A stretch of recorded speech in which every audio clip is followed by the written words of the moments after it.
ಏನು ಹೇಳಬೇಕು ಗೊತ್ತಾಗ್ತಾ ಇಲ್ಲ. ಸಾರ್ವಜನಿಕರ ದೃಷ್ಟಿಯಿಂದ ಎಲೆಮರೆಯ ಕಾಯಿ ಹಾಗೆ ಇರಬೇಕು ಅಂತ ನನ್ನಮ್ಮ ಮತ್ತು ಅಪರ್ಣೆ ಹೇಳ್ಕೊಟ್ಟ ಪಾಠ. ನಾನು ನೇಪಥ್ಯದಲ್ಲೇ ಇರಲಿಕ್ಕೆ ಬಯಸುವಂಥವನು. ಒಂದು ಅನಿವಾರ್ಯ ಕಾರಣದಿಂದ ಈಗ ನಿಮ್ಮೆಲ್ಲರೆದುರಿದ್ದೇನೆ.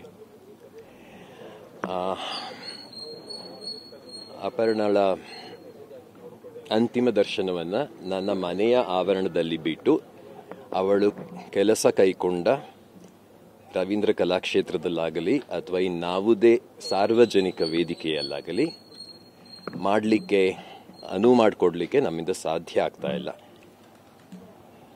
ಯಾರೇ ಇರಲಿ, ಅಪರ್ಣಾಸಕ್ತರು, ಕನ್ನಡಾಸಕ್ತರು, ದಯಮಾಡಿ ಅವಳು 20 ವರ್ಷಗಳ ಕಾಲ ನನ್ನೊಡನೆ ಇದ್ದ ಈ ಮನೆಯಂಗಳಕ್ಕೆ ಬರಬೇಕು ಅಂತ ಕೋರ್ಕೋತೇನೆ.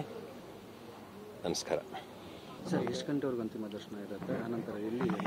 ಈಗ ಇವತ್ತೇನೋ ರಾಹುಕಾಲ 10:30ಯಿಂದ 12 ಅಂತ ಹೇಳಿದ್ದಾರೆ. 12ರೊಳಗೆ ಬಂದರೆ ನಮಗೆ ಅನುಕೂಲ.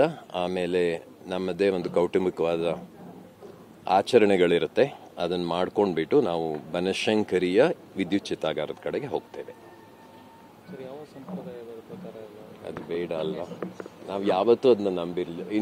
ಏನು ಗೊತ್ತಾ, ಒಳಮನೆಯ ಆಚರಣೆ ಒಳಮನೆಯದ್ದು, ಬೀದಿದು ಬೀದಿದು. ನಾನು ಈಗ ಮನೆಯೊಳಗಿಂದ ಬೀದಿಗೆ ತರೋದು ಬೇಡ.